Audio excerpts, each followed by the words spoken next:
Hello everyone. तो आज की इस वीडियो में हम डिस्कस करेंगे करंट चैप्टर के जितने भी 16 एग्जाम्पल हैं और ब्लूप्रिंट हैं। तो फर्स्ट क्वेश्चन है, ए करंट ऑफ 0.5 एम्पियर। एक करंट है कितने एम्पियर का? 0.5 एम्पियर का। तो इसका मतलब है आपको करंट की वैल्यू दी है 0.5 ampere.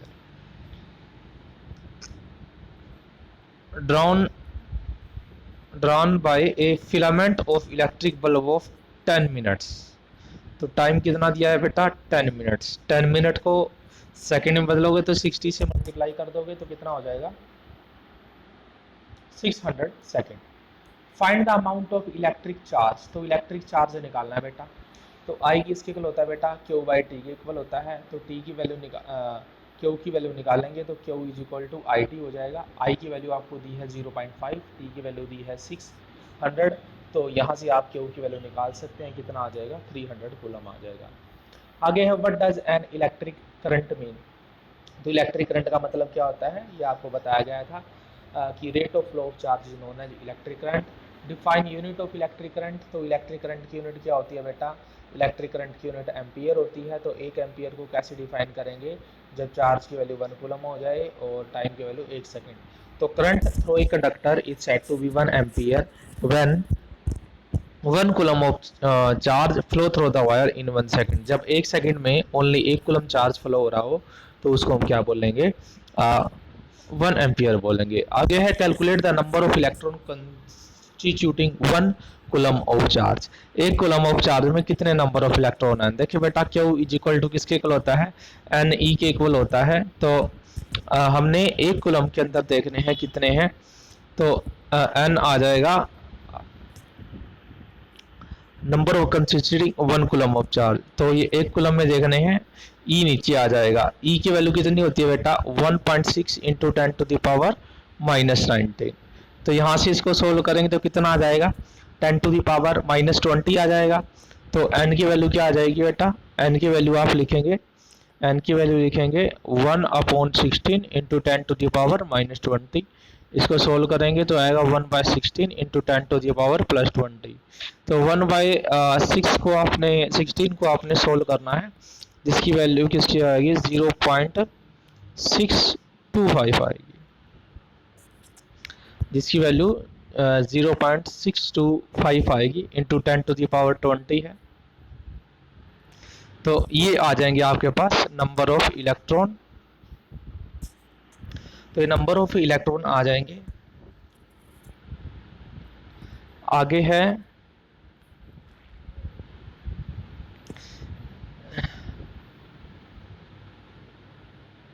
How much work is done in moving A charge of 2 coulomb.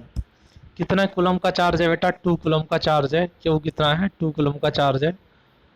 How much work is done in moving A 2 coulomb across 2 point having a potential difference of 12 volt. तो आपको बताया है potential किसके equal होता है? Work by charge के equal होता है। तो वर्क की वैल्यू किसके इक्वल हो जाएगी बेटा? क्यू इंटू वी, यानी दोनों की मल्टीप्लाई करते हैं। 12 को 2 से मल्टीप्लाई करेंगे तो क्या आएगा बेटा? 24 आएगा। तो आंसर क्या आ जाएगा? 24 जूल आ जाएगा।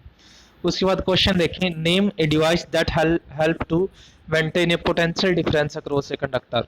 उस डिवाइस का नाम बताएं जो किसी कंडक्टर के अक्रॉस पोटेंशियल डिफरेंस मेजर करता है। तो मान लिया आपके पास ये वायर है बेटा, और आपने पोटेंशियल डिफरेंस बनाना है, यानी यहाँ पर पोटेंशियल मान लिया 4 वोल्ट का करना है और यहाँ पर जो पोटेंशियल है वो मान लिया -4 वोल्ट का करना है आपने। तो आप क्या करोगे?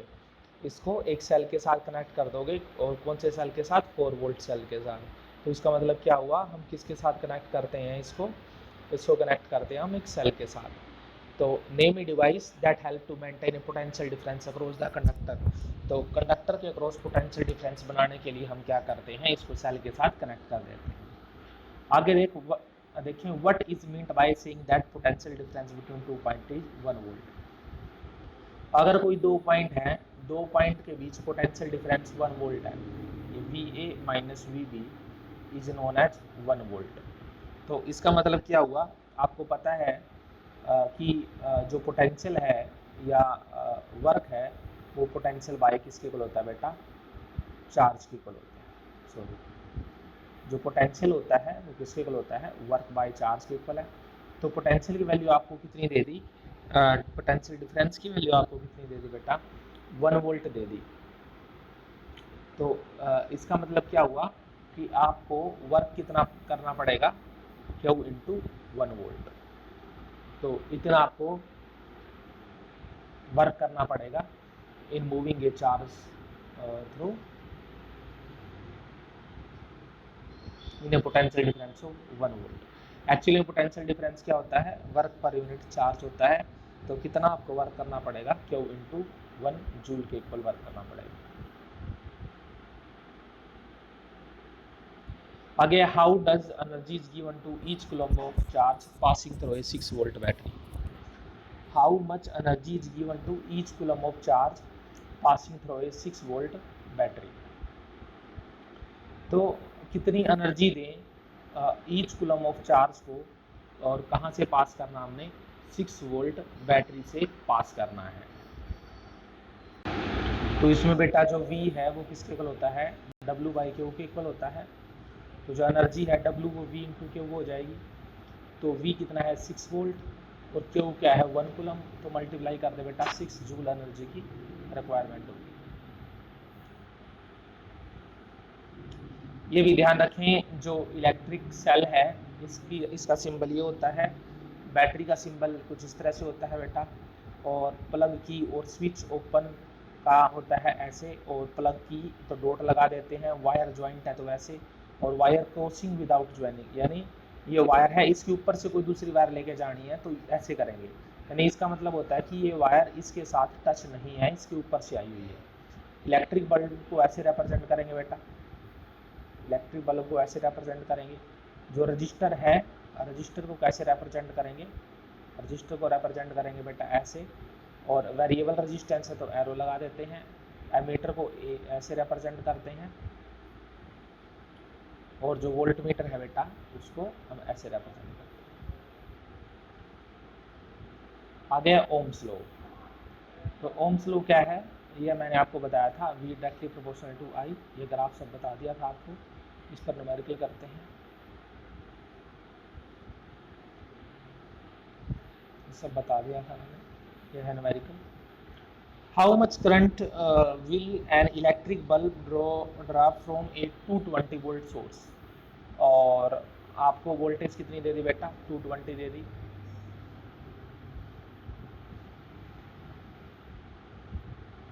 वोल्टेज दी है 220, वोल्ट आर दिया है 1200।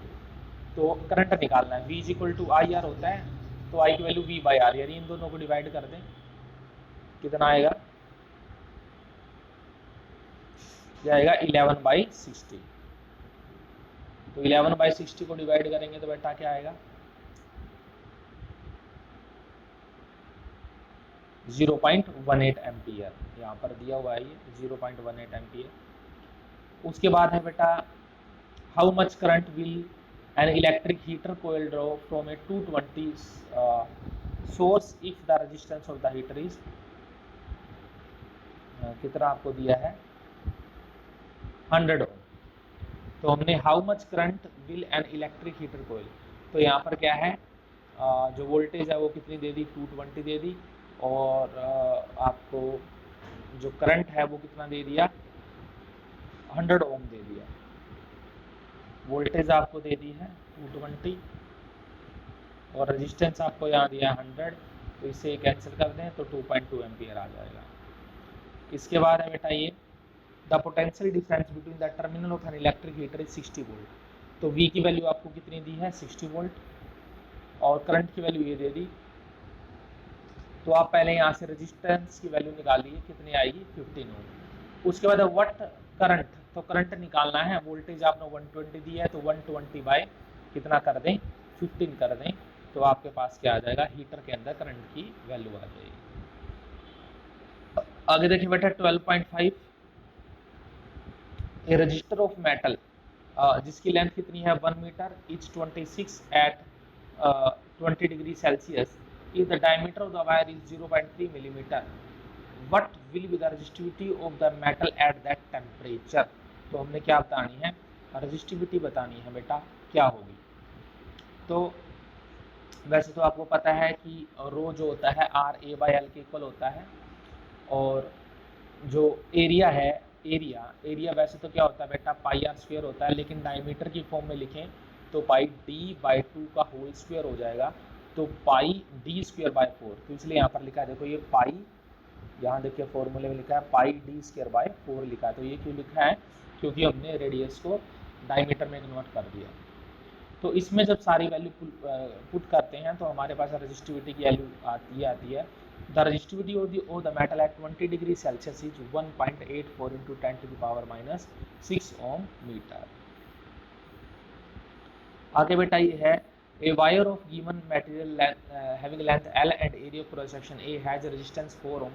What will be the length of another wire of same material having length L by 2 and area कितना हो गया बेटा 2A। तो आपको रेजिस्टेंस कितना दे दिया 4 ओम का, किसके लिए रेजिस्टिविटी को हमने रो से लिख लिया, तो इसकी लेंथ कितनी दिया बेटा L और एरिया कितना दिया है A। आगे रेजिस्टेंस हमने निकालना है, रेजिस्टिविटी रो है, लेंथ कितनी दी है L by 2 और एरिया 2A, तो 2 को 2 से मल्टीप्लाई करेंगे 4 हो जाएगा, तो ये आ जाएगा 4 बाई आर, इसको रिप्रेजेंट करते हैं, ये किसके इक्वल हो जाएगा, ये हो जाएगा 4 by R is equal to,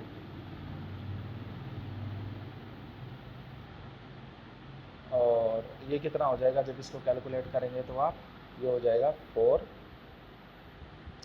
by 1, तो आर से आर कैंसिल हुआ, तो आर की वैल्यू क्या आ गई बेटा 1 ओम।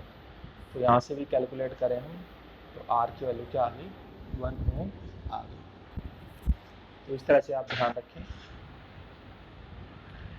उसके बाद ब्लूप्रिंट देखें आप, on what factor does the resistance of conductor depend. तो रेजिस्टेंस किन के ऊपर डिपेंड करता है बेटा, रेजिस्टेंस डिपेंड करता है लेंथ के ऊपर, और रेजिस्टेंस होता है inversely proportional to area of cross section.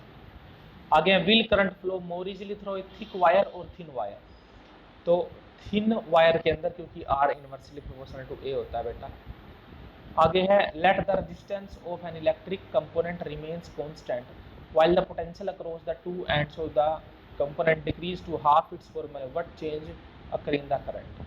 तो बेटा इसमें बोला है रेजिस्टेंस तो सेम है, V is equal to I R होता है, तो इसने क्या बोला है,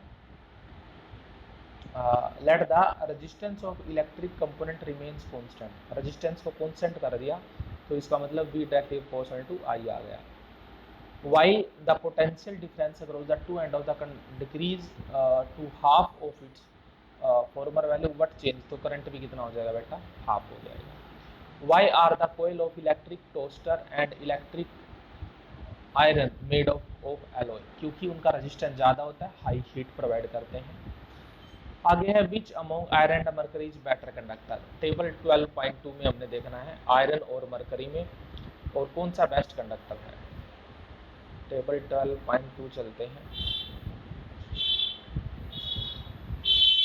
आयरन और मरकरी, आयरन का है बेटा ये रहा और मरकरी रहा ये, तो रजिस्टिविटी किसकी ज़्यादा है बेटा आयरन की, मरकरी की रजिस्टिविटी और भी ज़्यादा है, तो आयरन कंडक्टर होगा। उसके बाद इसने बेस्ट कंडक्टर कौन सा होता है, जिसकी रजिस्टिविटी बहुत कम होती है, तो सिल्वर क्या है बेटा बेस्ट कंडक्टर है। ओके, तो यहाँ तक आप अच्छी तरह से इसको रिवाइज कर लें, और जो नेक्स्ट न्यूमेरिकल है वो फिर हम नेक्स्ट क्लास के अंदर डिस्कस करेंगे। ओके बेटा, थैंक यू।